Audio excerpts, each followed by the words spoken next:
আসসালামু আলাইকুম, সবাইকে আরও একবার ওয়েলকাম জানাচ্ছি শানুস পাকের ঘরে নতুন আরও একটি রেসিপি দেখার জন্য।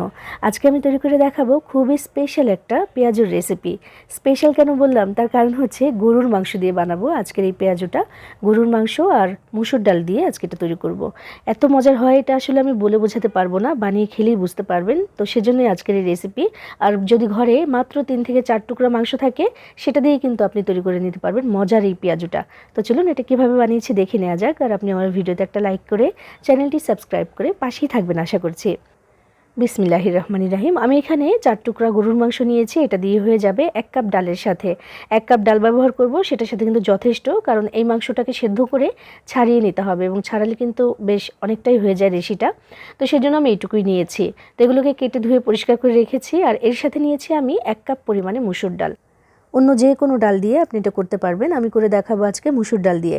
তো 1 কাপ পরিমাণে ডাল নিয়ে আমি 1 ঘন্টা ভিজিয়ে রেখে দিয়েছিলাম এবং তারপর ভালো করে ধুয়ে আধা বাটা করে নিয়েছি। মানে পুরোপুরি মিহি করে বাটিনি, আধা ভাঙা করেছি এটাকে আমি। তো এমনই তো হয় পেঁয়াজের জন্য, তাই না? আমি তেমন করে এটাকে বেটে নিয়েছি। তো এইবার আমি মূল কাজে চলে যাচ্ছি। যে মাংসগুলো এগুলোকে সেদ্ধ করে নিতে হবে। তো সেজন্য আমি একটা প্যানের মধ্যে মাংসগুলোকে নিয়ে নিচ্ছি এবং তার মধ্যে দিচ্ছি এখানে 2 কাপ পরিমাণে পানি। যেহেতু গরুর মাংস অল্প, তাতে কি হয়েছে, সেদ্ধ হতে তো একটু সময় লাগবে। তো সেজন্য আমি এখানে 2 কাপ পানি দিয়েছি। তারপর দিয়েছি সামান্য একটু লবণ আর একটু হলুদের গুঁড়া। এটা দিলাম, দিয়ে এটাকে এখন সেদ্ধ করে নিতে হবে। পানিটা শুকিয়ে যাওয়া পর্যন্ত হলেই হবে, বেশি সময় লাগবে না অবশ্য। তো আমি এগুলোকে একটু উল্টে পাল্টে দিচ্ছি প্রথমে। 2-1 বার একটু উল্টে পাল্টে দিতে হবে, যেহেতু পানিটা খুব বেশিও দেইনি, পুরোটা এটার মধ্যে কিন্তু ডুবেও থাকেনি। তো সেজন্য একটু উল্টে পাল্টে দিয়ে তারপর সুন্দর করে একটু সেদ্ধ করে নিলেই হবে। তো ঢাকনা দিয়ে ঢেকে দিচ্ছি। পানিটা যখন এমন কমে এসেছে, তখন আমি এগুলোকে তুলে একটু ঠান্ডা করে নিচ্ছি, কারণ হাত দিয়ে এই মাংসগুলোকে একটু ছাড়িয়ে নিতে হবে। আর হ্যাঁ, মাংসর পরিমাণ চাইলে বাড়িয়েও নিতে পারেন, তবে আমার মনে হয় না 1 কাপ ডালের সাথে আর বেশি দরকার আছে। তো যে এইভাবে করে আমি লম্বা লম্বা করে ছাড়িয়ে নিচ্ছি। এইটা যখন পেঁয়াজের মধ্যে দেখা যাবে, মানে যখন আপনি খাবেন তখন বুঝতে পারবেন যে একদম মুচমুচে হয়ে থাকবে, ভীষণ ভালো লাগে তখন এটা খেতে। তো চাইলে কিন্তু আরও বাড়িয়েও দিতে পারেন, সেজন্যই বলেছি। তো এই যে দেখেন, আমি ছাড়িয়ে নিয়েছি। আর ছাড়ানোর পরে মাসাল্লাহ অনেকটাই লাগছে দেখতে, তাই না? এইবার আমি পরের কাজে চলে যাচ্ছি। তো এখানে একটা বড়সড় টাইপের মিক্সিং বোল নিয়েছি। তার মধ্যে আমি দিয়ে দিলাম আমাদের বেটে রাখা ডাল, ছাড়িয়ে রাখা গরুর মাংসটুকু এখানে দিয়ে দিচ্ছি। এরপর দেব আরও সামান্য কিছু উপকরণ, যেগুলো ঘরেই থাকে সবসময়। আচ্ছা, যেহেতু পেঁয়াজও, তো পেঁয়াজের পরিমাণটা তো একটু বেশিই লাগে না?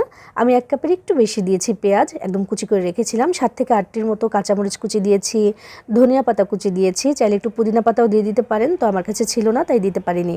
এরপর আমি আধা চামচের একটু কম করে আদা রসুন বাটা দিয়েছি। লবণটা একটু বুঝে দিতে হবে, মাংসে আবার একটু দিয়েছিলাম সেজন্য।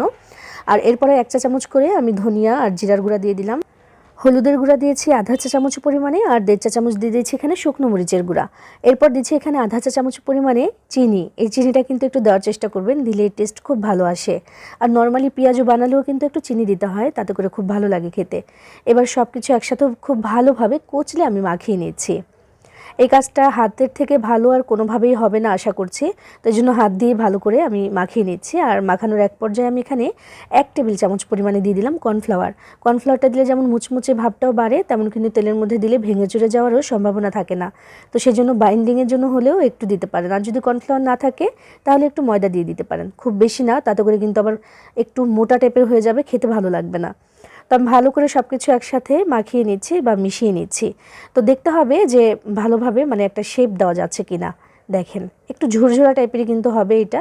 তো একটা শেপ কোনো মতো দেওয়া গেলেই কিন্তু হলো, তেলের মধ্যে দিয়ে দিলেই হবে, আর ভেঙে চড়ে যাওয়ার সম্ভাবনা থাকবে না। তো যে হয়ে গেল, এভাবে করে কিন্তু আমি এখন বানিয়ে নেব। বিসমিল্লাহির রহমানির রহিম।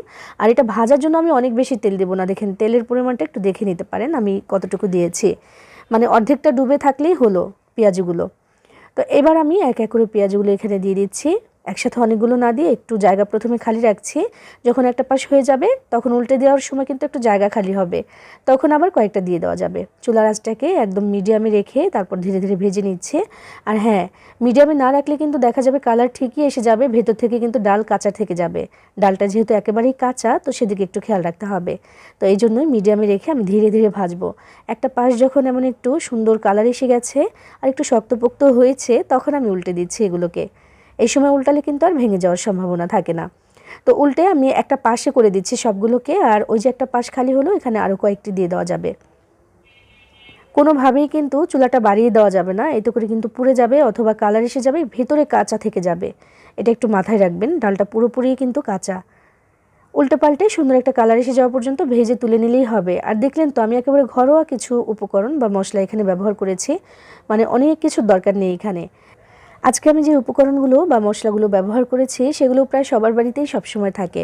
স্পেশাল বলতে ওই গরুর মাংসটুকুই অ্যাড করেছি, আর এটা অ্যাড করার কারণে এই পেঁয়াজুর স্বাদ যে কোথায় থেকে কোথায় নিয়ে গেছে সেটা আসলে আমি মুখে বলে বোঝাতে পারবো না। একদিন হলেও একটু ট্রাই করে দেখতে পারেন, একেবারে স্পেশাল একটা ব্যাপার। আর এটা চাইলে স্ন্যাক্স হিসাবে খেতে পারেন, গরম ভাতের সাথে খেতে পারেন, যাকেই দেবেন খুশি হয়ে যাবে। এত মজার একটা খাবার এটা। কথা বলতে বলতে দেখেন তেল থেকে আমি ছেঁকে তুলে নিলাম এবং এরই সাথে তৈরি করে নেওয়া হয়ে গেল গরুর মাংসের মুচমুচে পেঁয়াজু। সাধারণ একটা খাবার পেঁয়াজু, সেখানে যদি আপনি কয়েক টুকরো মাংস অ্যাড করে দেন তাহলেই হলো। একেবারে সবাই পছন্দ করে খাওয়ার মতো একটা নাস্তা হয়ে যাবে এবং বিকেলবেলা বা সন্ধেবেলা খাওয়ার জন্য কিন্তু পারফেক্ট। এবং যে কোনো অনুষ্ঠানে কিন্তু আপনি এটা বাড়িতে বানিয়ে নিতে পারবেন। আত্মীয় স্বজন যারাই আসুক না কেন সবাই পছন্দ করে খাবে ইনশাল্লাহ। বানিয়ে খেয়ে দেখবেন ভালো লাগবে আশা করছি। সবাই ভালো থাকবেন, সবার জন্য সবাই দোয়া করবেন। আল্লাহ হাফেজ।